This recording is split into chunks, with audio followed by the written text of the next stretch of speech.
Nobody's ever seen anything like, I don't think anybody has ever seen anything like what happened the other night at Madison Square Garden. The love in that room, it was breathtaking, and you could have filled it many, many times with the people that were unable to get in. But Donald Trump's campaign is in a state of utter collapse.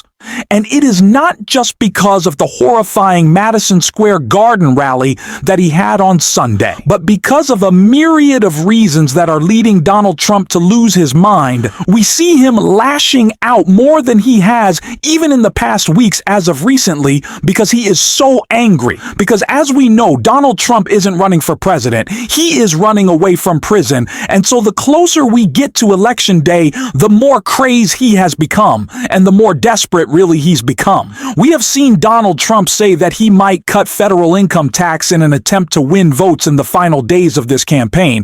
Obviously, Elon Musk trying to give away millions of dollars to buy votes, but the most ridiculous example of Donald Trump's pandering in an attempt to save his campaign can be seen in a video he just posted on Truth Social.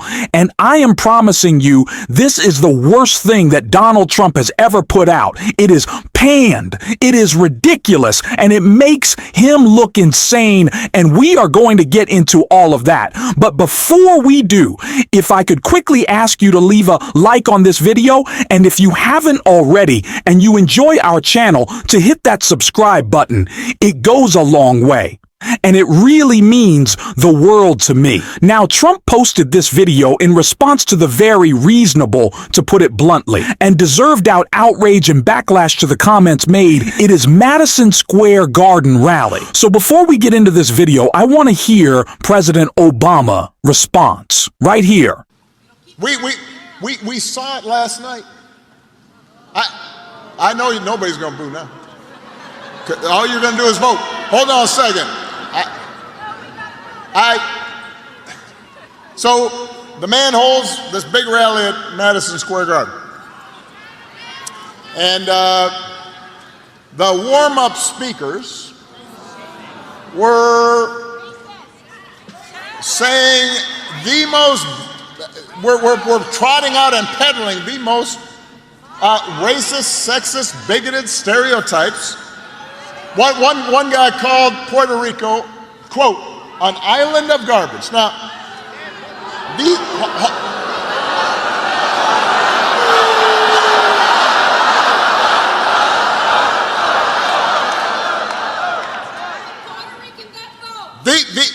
these are fellow citizens he's talking about.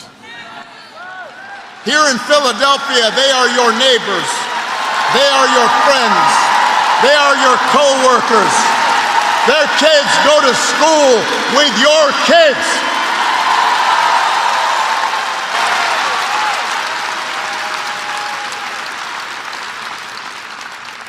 These are Americans.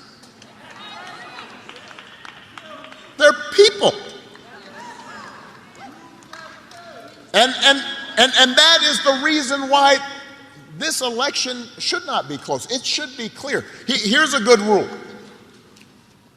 If somebody does not respect you, if somebody does not see you as fellow citizens with equal claims to opportunity, to the pursuit of happiness, to the American dream, you should not vote for them.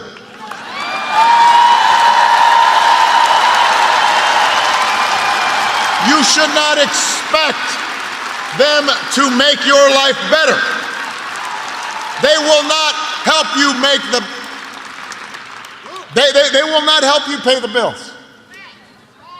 They're not gonna work hard to make sure your kid gets a good education. They're not gonna help you with a down payment on a house. I mean, we have to reject the kind of politics of division and hatred that we saw represented. America's ready to turn the page. America's ready for a better story. Philadelphia, we are ready for a president Kamala Harris. Such a perfect call out from President Obama, and really just such a perfect representation of what the Trump campaign is all about. It's about grievance. It's about anger. It's about revenge. It's about an enemies list rather than a to-do list, like VP Harris has said. And it's incredibly off-putting to voters. And of course, the most off-putting comment that was made this weekend, surprisingly, not from Donald Trump, but that joke made by that comedian, which is incredibly bad for Donald Trump, as we're starting to see losing support from Puerto Rican voters in PPI Van and Arizona and Georgia by the hundreds of thousands, which could potentially sway this election. And so Donald Trump took the Truth Social, attempting to salvage that support, posting the worst video I've ever seen. The most pandering piece of nonsense. You have to take a look. I will vote for Donald Trump. Oh my God, I will vote. I will vote for Donald Trump. Oh my God, I will vote. I will vote.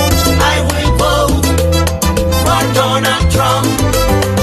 The people go out to vote, no fear, no more. Vote for Trump. Let's go. Vote for Trump. If you wanna keep America great, vote for Trump. Let's do it. My vote for Trump. Come on. Oh my God, I will vote. I will vote. Oh yeah. For Donald Trump. Donald Trump. Oh my God, I will vote. Oh my God. I will vote for Donald Trump. Right now. I don't believe in fake news. All I need is the truth. Because we love our country. We love it just like you. The economy. For Trump. Life is good. For Trump. Because we love our country. We love it just like you. Oh my God, I will vote. I will vote for Donald Trump. Everybody, come on. Oh my God, I will vote. I will vote for Donald Trump. I know my daughter. If you feel proud to be American, Oh yeah. raise your hand. God bless America. If you feel proud to be American, raise your hand. God bless America. More time. Oh my God, I will vote. I will vote for Donald Trump. Now, if that's not the worst political ad in the history of politics, if that's not the worst ad in the history of advertising, I don't know. Could anything be more pandering? Could anything be more just nonsensical? I don't know. That moves. Who that SS? What was that at? It was just nonsense, showing how desperate the Trump campaign is. I cannot believe he posted that horrifying, almost as bad as his rally over the weekend. Jessica Taroff called out right here. But maybe Is if he you a roast saw, comic? Are you a Yes. fan of roasts? Can I remember finish? you am. loving the Tom Brady roast.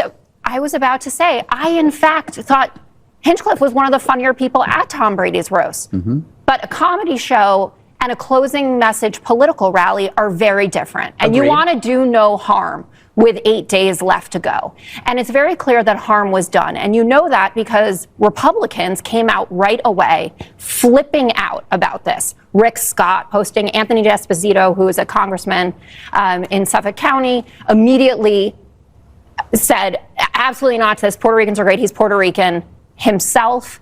Marco Rubio came out. He was trying to defend the larger message, but he said Puerto Ricans are good people.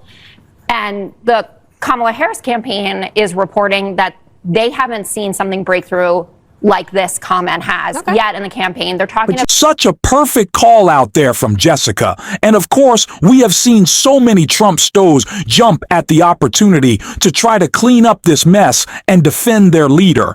And one of the worst of those Trump stows appeared on CNN, Scott Jennings. Let's listen to what he had to say so he can shut it down. Offended by this, and I totally think it's perfectly fine to be offended by it because some of the things that were said were offensive. But if you're offended by this, people from the entertainment industry saying vile and offensive things in the context of politics, Kamala Harris certainly has entertainment industry supporters that have said vile and offensive things. Not all of them were at her rallies. But if you look at some of the lyrics and other production that they've done, it is terrible, vile, and offensive. So if we're all going to professionally faint tonight, I would just say let's maybe do it on both sides of the line, because I'm against it. What, just a weak response from Scott Jennings? I don't expect a lot from you, Scott. The bar is pretty low, but you have somehow gone under it. You're saying that Harris celebrities that support her, that's not what this is about, Scott. It's not about the people vaguely around you. It's about a person Donald Trump invited to his rally, who was the opening act and whose speech was vetted. They knew that comment was in there. They didn't care because they liked it. People in the crowd laughed. That tells you everything you need to know about those people. Everything that they're angry, that they're vengeful. Just like VP Harris said right here. Be clear, we are all here because we are fighting for a democracy and for the right of people to be heard and seen. We're not about the enemy within. We know we are all in this together. That's what we are fighting for.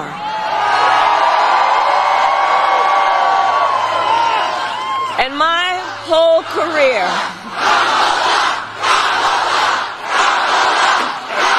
the enemy from within. It's not just that he said it, but he continues to say it. It's a part of his stump speech now. It's a part of his prepared remarks. He wants to be saying it because that's what his campaign is about. It is about grievance. It's about anger. It's about revenge. It's about going after your enemy. And we clearly know who that is for Donald Trump. It's all Americans. Really, all Americans who oppose him in any way, shape, or form. He doesn't care, and he won't have any guardrails in place to stop him. That should scare us, especially when he views his campaign this way. Nobody's ever seen anything like, I don't think anybody has ever seen anything like what happened the other night at Madison Square Garden. The love in that room, it was breathtaking, and you could have filled it many, many times with the people that were unable to get in. But politicians that have been doing this for a long time, 30 and 40 years, said there's never been an event so beautiful. It was like a love fest, an absolute love fest, and it was my honor to be involved, and hopefully, If she thought that was a love fest, I don't even imagine what he thinks angry hatred looks like. Well, I guess it looks like to him, Harris is calling out his actual angry hatred because he's so sick and twisted in the head. But that is exactly what we have to call out every single day. And we're going to on this show. And if you want to support that, as always, you can hit that subscribe button. You can leave a like on this video. And if you're stuck around at the end, you can drop a blue heart in the comments. And until next time, I'll see you soon.